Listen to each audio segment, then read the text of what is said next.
দেখো, ক্রাশেন্স monitor model, অর্থাৎ ক্রাশেনের যে তথ্যটা, এই তথ্যটা আমরা আজকে আলোচনা করব। আর তিনি এই তথ্যটা কয়টা ভাগে বিভক্ত করছেন, বা তার মূল ধারণা কয়টা তথ্যের ভিতরে? 5টা। হ্যাঁ, 5টা। আচ্ছা। তো ক্রাশেন্স মনিটর মডেলের এই তথ্যের ভিতরে তিনি এটা কোন ল্যাঙ্গুয়েজের উপর আলোচনা করছে? Second language. Second language. অর্থাৎ এটা হইতেছে কি, এটা হইতেছে একটা ভাষা, হইতেছে কি জন্মগত ক্ষমতার উপর ভিত্তি করে তিনি আলোচনা করেছেন। যাই হোক, তিনি তার এই যে 5টা ধারণা মনিটর মডেলের ক্ষেত্রে, 5টা ধারণা হচ্ছে কি কি? 1 নম্বর অ্যাকুইজিশন লার্নিং হাইপোথিসিস, 2 নম্বর মনিটর হাইপোথিসিস, 3 নম্বর ন্যাচারাল অর্ডার হাইপোথিসিস, 4 নম্বর ইনপুট হাইপোথিসিস, 5 নম্বর এফেক্টিভ ফিল্টার হাইপোথিসিস। কয়টা হয়েছে?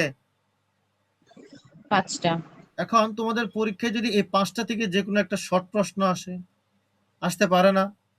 Writer Newton, effective filter hypothesis বা ইনপুট হাইপোথিসিস, অর্থাৎ 5টা এমন ভাবে শিখবা যেখানে এখান থেকে যদি একটা যে কোনো শর্ট প্রশ্ন চলে আসে, তুমি যেন উত্তর করতে পারো। যেমন বিশেষ করে এই ইফেক্টিভ ফিল্টার হাইপোথিসিসটা তোমাদের শর্ট প্রশ্নের জন্য গুরুত্বপূর্ণ। ঠিক আছে? হ্যাঁ, আছেও ভাই। হ্যাঁ, এটা আছেও, যদিও এটা 24-এ আসছে ওদের। যাই হোক, বললাম আর কি, আসলে তো শেষ। এখন আমরা একটা একটা করে পয়েন্ট আমরা আলোচনা করব। প্রথমটা কি? The acquisition learning hypothesis. Acquisition. এখন অ্যাকুইজিশন এবং লার্নিং দুইটাকে তোমাকে আলাদাভাবে উচ্চারণ করতে হবে। The acquisition learning hypothesis. তুমি এখানে যদি তোমাকে জিজ্ঞাসা করে তুমি একসাথে বললা কেন, তখন তুমি বলতে পারো the acquisition and learning hypothesis. আচ্ছা, এখানে হাইফেন যেহেতু আছে, তাহলে এখানে আমাদের দুইটা আলোচনা কি কি? একটা অ্যাকুইজিশন আর একটা লার্নিং। আচ্ছা, এখানে আমি তোমাদের আলোচনা করছিলাম যে কিভাবে কি করতে হয় অ্যাকুইজিশন। অ্যাকুইজিশন কোন প্রক্রিয়ার মাধ্যমে ভাষা অর্জন করতে হয়? অ্যাকুইজিশন সাবকনসিয়াস মানে কি? অবচেতন হয়ে, মানে যেখানে তার কি লাগে না। না। এক মিনিট ওয়েট।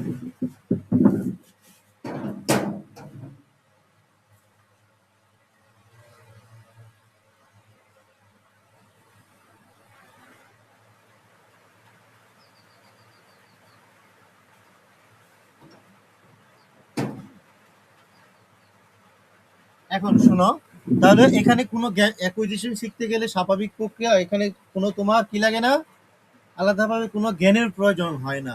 কিন্তু লার্নিং যেটা, এটা কি লাগে?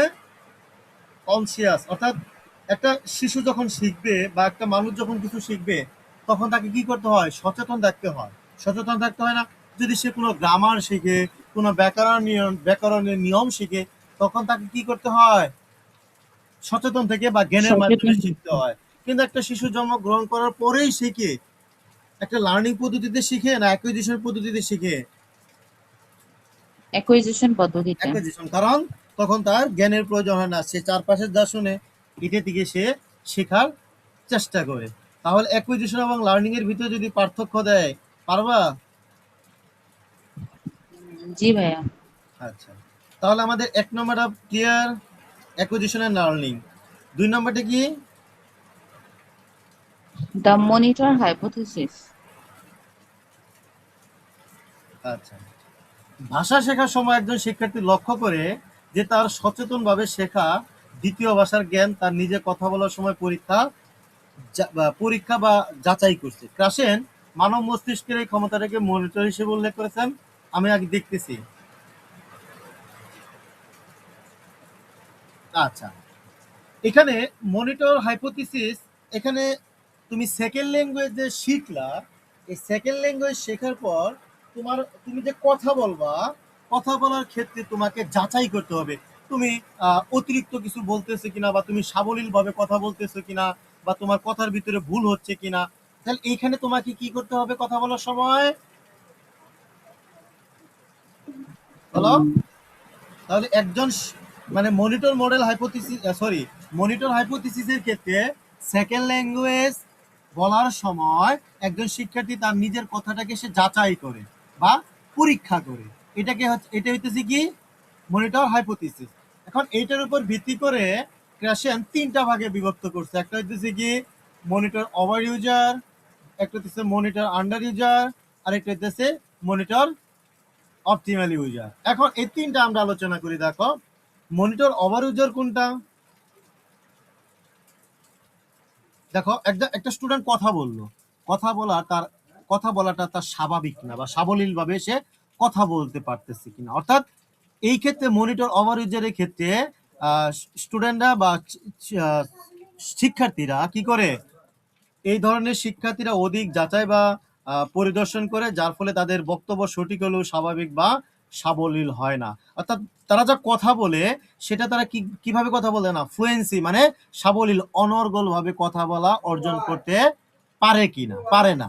কারণ একটা স্টুডেন্ট একটা বাক্য বললো, ইংরেজিতে একটা বাক্য বলার পর তখন শিক্ষার্থী ভাবে যে আচ্ছা আমার এখানে সেন্টেন্স ঠিক আছে কিনা, বা এখানে আমার বাক্যের গঠন ঠিক আছে কিনা। আমার কথা বুঝছো? এই জন্য এইটা ভাবার কারণে তারা কি করতে পারে না, অনর্গল ভাবে তারা কথা বলতে পারে না। মনিটর ওভার যে ক্লিয়ার? এই বেটা, বুঝছো? জি ভাইয়া। আশিক, ক্লাস নিতেছি বেটা। কি বুঝলা বলো? মনিটর ওভার ইউজারের ক্ষেত্রে কি করতে পারে না শিক্ষার্থীরা, অনর্গল ভাবে কথা বলাটা অর্জন করতে পারে না। যেমন I went to the market yesterday, আমি কথাটা বললাম, এখন I went to the market yesterday, আমি আমি কথা বলতেছি আর ভাবতেছি যাচ্ছে ঠিক আছে, এখানে আয়ের পর ওয়েন্ট দিলাম, এটা হলো কিনা, বা মার্কেটের পর ইয়েস্টারডে দিলাম, এটা হলো কিনা। এই যে ভাবা, কথা বলার সময় যে এই চিন্তা ভাবনাটা, এটা হচ্ছে কিনা, সঠিক হচ্ছে কিনা, যদি এটা সে চিন্তা ভাবনা করে তাহলে কথা বলাটা সে অনর্গল ভাবে কথা বলতে পারবে। জি না। এটা হইতেছে মনিটর ওভার ইউজার। আর মনিটর আন্ডার ইউজার এটা কি?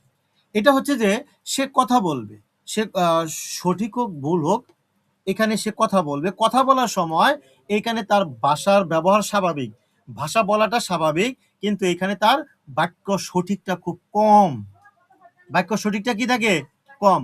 তার মানে মনিটর আন্ডার ইউজারে সে অনর্গল ভাবে কথা বলার চেষ্টা করে, কিন্তু সেখানে বাক্য কি হয়, ভুল হয়। তাহলে মনিটর আন্ডার ইউজারে শিক্ষার্থীরা কি করে, কথা বলার ভুল ফ্লুয়েন্সিতে তারা বেশি মনোযোগ দেয় না। কথা বলার ফ্লুয়েন্সি মানে অনর্গল ভাবে যে কথা বলবে সেখানে ভুল হচ্ছে কিনা সেটা বলি তারা মনোযোগ দিবে না। যেমন I goed to the market yesterday, সে একবারে অনর্গল ভাবে এটা বলে ফেললো, কিন্তু এটা তার কথা বলাটা অনর্গল ভাবে বলছে কিন্তু ফ্লুয়েন্সি ভাবে, কিন্তু এখানে তার ভুল হয়েছে কি, ভুল হয়েছে, এটা কি সে মনোযোগ দিবে? না। তাহলে মনিটর আন্ডার ইউজারে কি হবে, কথা বলাটা অনর্গল ভাবে বলা হবে বা দ্রুত বলবে, কিন্তু ভুল বেশি থাকবে। আর মনিটর অপটিমাল ইউজার কোনটা বলো, এখন তোমরা এই দুইটা থেকে বলো তো। উভয় দিকে এটা হচ্ছে সতর্ক। ভাইয়া হ্যাঁ, সঠিকও বলবে আর কথা ফ্লুয়েন্সি বলার বজায় রেখেও সাবলীলতা বলবে। বা ফ্লুয়েন্সি ঠিক থাকবে এবং কি থাকবে, বাক্য সঠিক সঠিকই থাকবে হবে। বাক্য। যেমন বললো where did you go yesterday, একজন জিজ্ঞাসা করলো, তখন তুমি উত্তর দিলে I went to the park with my friends yesterday.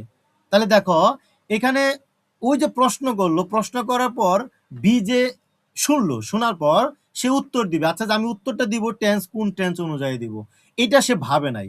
যে একজন আমাকে জিজ্ঞাসা করছে সেটা কোন টেন্সে, এটা মাথায় ধরার সাথে সাথে সে কি করলো, মানে বলার সাথে সাথে সে ভেবে নিল যে তার প্রশ্ন উত্তরটাও এই টেন্সের অনুযায়ী হবে। তো সে বলে ফেললো I went to the park with my friends yesterday.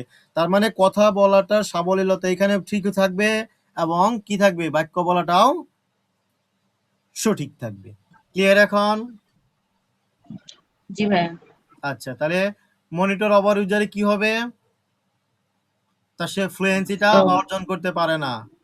Monitor under ইউজারে fluency ঠিক থাকে কিন্তু দ্রুততাটা ভুল হবে। বেশি। আর অপটিমাল ইউজারে দুটোই মানে বাক্য সঠিকতা এবং ফ্লুয়েন্সি দুইটাই কি থাকে, ঠিক থাকবে। তাহলে এটার মূল তথ্যটা কি ছিল, মনিটর হাইপোথিসিস। এখন চলে যাই আমরা 3 number, the natural order hypothesis. Natural order hypothesis কোনটা বলতো? ব্যাকরণগত কাঠামোগুলো কি থাকবে, পূর্ব নির্ধারিত ধারা থাকবে, পূর্ব নির্ধারিত ধারা থাকবে, তার মানে হইতেছে এইটা একটার পর একটা ক্রমান্বয় অনুযায়ী আসবে। আমার কথা বুঝছো না বুঝো নাই? ভাই একটার পর বুঝলাম না একটা কি, একটু। আচ্ছা আমি বুঝাই দিব, আমার কথাগুলো বুঝো। উদাহরণ তো যাব, আমি বলছি যে ব্যাকরণগত কাঠামোগুলো, ব্যাকরণগত তো বুঝছো, ব্যাকরণ তো বুঝছো, গ্রামাটিক্যাল যে হ্যাঁ, শব্দগুলো বা গ্রামাটিক্যাল যে চিহ্নগুলো, এগুলো কি থাকবে? পূর্ব নির্ধারিত, মানে আগে থেকেই নির্ধারণ করা থাকবে, সেটাই ধারা অনুযায়ী থাকবে। যেমন আয়ের পরে সাবজেক্ট, সাবজেক্টের পরে ভার্ব হয়, তো ভার্বের পরে কি সাবজেক্ট দিলে চলবে? না। তাহলে আগে থেকেই শিখা আছে যে সাবজেক্টের পরে ভার্ব হয়। তাহলে এই যে verb is the- নির্ধারিত, এটা নির্ধারিত কি অনুযায়ী চলবে? ধারাবাহিকতা বা ধারা আবার অনুযায়ী চলবে। তার প্রত্যেকটা ভাষার ব্যাকরণ শেখার কাঠামো কি থাকবে? একটা ধারাবাহিক বা পর্যায়ক্রমে চলবে। যেমন আমরা এস দিয়ে পরিকল্পনা করি বা এস দিয়ে উদাহরণ দেই। প্রথম এস, আমরা যদি একটা এস কে নেই, এটা হইতেছে কি? Plural form. আবার যদি আরেকটা এস নেই, এটা কি হবে? Third person singular. আবার যদি আরেকটা এস নেই, এটা কি? Possessive marker. পসেসিভ মার্কার হচ্ছে নিজেকে বোঝানো। এখন এই তিনটা একটা উদাহরণ দিই। যেমন এস কয়টা নিছি? একটা এস, কিন্তু একটা এসই তিনটা জায়গায় ধারাবাহিকভাবে কি বুঝাইতেছে দেখো। যেমন আই হ্যাভ ম্যানি বুকস, শিক্ষার্থীরা কি এটা আগে শিখলো, তাহলে এখানে এসটা কি বলতো? এখানে বুকস, এস, প্লুরালের ক্ষেত্রে আসছে। আর plural form তাহলে এটা আমাদের এক এস, এস কিন্তু একটাই, কিন্তু এই প্রথম এস এখানে কি বুঝাইলো? প্লুরাল। প্লুরাল। আবার পরবর্তীতে দেখো S, he reads in class 5, এখানে এটা verb হচ্ছে থার্ড পারসন সিঙ্গুলার সাবজেক্ট কারণে কি? হচ্ছে। থার্ড পারসন, তো থার্ড পারসনের ভার্বের সাথে এস বাই এস যোগ হয়, তাহলে এইটা পরবর্তীতে এই এস এর পরে এই এস আসলো। এখন আবার আরেকটা এস নিছিলাম কি? দিস ইজ জামি স্প্যান, কলমটি কার? জেমি। জামিলের জেমি আর জামি, এখানে তাহলে এসটা কি বুঝাইতেছে? এখানে পসেসিভ জামিরের ম্যাটার, মানে মানে নিজের possessive নিজস্বতা বোঝায়। তাহলে এখানে এস একটাই, তাহলে আমরা ধারাবাহিকতা ভাবে কি বুঝাইছি? প্রথমে প্রথমে ফ্লোরাল, তারপরে থার্ড পারসন সিঙ্গুলার, অর্থাৎ সিঙ্গুলারের ক্ষেত্রে ভার্বের সাথে এস যুক্ত, তারপরে পসেসিভ ম্যাটার। ক্লিয়ার এখন? জি ভাইয়া। তারপর হইতেছে ইনপুট হাইপোথিসিস। ইনপুট হাইপোথিসিসটা কি বলো? ওই যে I+1। তাই আগে না, ইনপুট হাইপোথিসিসের ক্ষেত্রে এই জিনিসটা তোমাকে আগে বুঝতে হবে। কম্প্রিহেন্সিবল ইনপুট কি বলছে? Comprehensible input. অর্থাৎ শিক্ষার্থীরা যা শুনতে বা পড়তে পারে, বুঝতে পারে এমন একটা ভাষা। শিক্ষার্থীরা কি করতে পারবে? শুনতে পারবে অথবা পড়তে পারবে বা বুঝতে পারে এমন ভাষা হইতেছে কম্প্রিহেন্সিবল ইনপুট, অর্থাৎ বোধগম্য। তুমি যেন বুঝো সেটা ভুল না সঠিক। আচ্ছা, এই ক্ষেত্রে আমাদের গুরুত্বপূর্ণ হইতেছে এই ইনপুট হাইপোথিসিসটা আমাদের কোন প্রক্রিয়ায় কাজ করতে হয়? I plus 1। ওয়ান। তাহলে এখানে আই কি? আই হচ্ছে বর্তমান ভাষা। শিক্ষার্থীর বর্তমান ভাষা স্তর, ভাষা। আর ওয়ান, সে আরেকটা যে ভাষা শিখবে সে ওটা। অর্জন করলো। হ্যাঁ, অর্জনের অর্জন করলো, সেই স্তরকে বলা হয় ওয়ান। এটা জিজ্ঞাসা করেছিলাম I+1। যেমন একটা উদাহরণ দাও তো আই দিয়ে। যেমন আই কি? ভাষার বর্তমান স্তর। ধরলাম আই হইতেছে ভাষার বর্তমান স্তর, তাহলে কি ধরে নিলাম? সে টেন্স সম্পর্কে তার জ্ঞান আছে, তাহলে এই টেন্স সম্পর্কে জ্ঞান আছে, এটা হইতেছে কি? আই না ওয়ান? আই। আই। এবং পরবর্তীতে যখন শিক্ষক তাকে ভয়েস শেখাবে, তাহলে ভয়েস হইতেছে কি?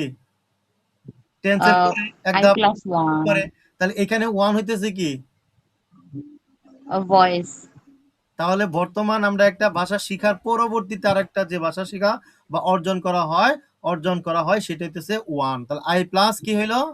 I plus 1 one. এটাকে বলা হয় কি? ইনপুট। হাইপোথেসিস।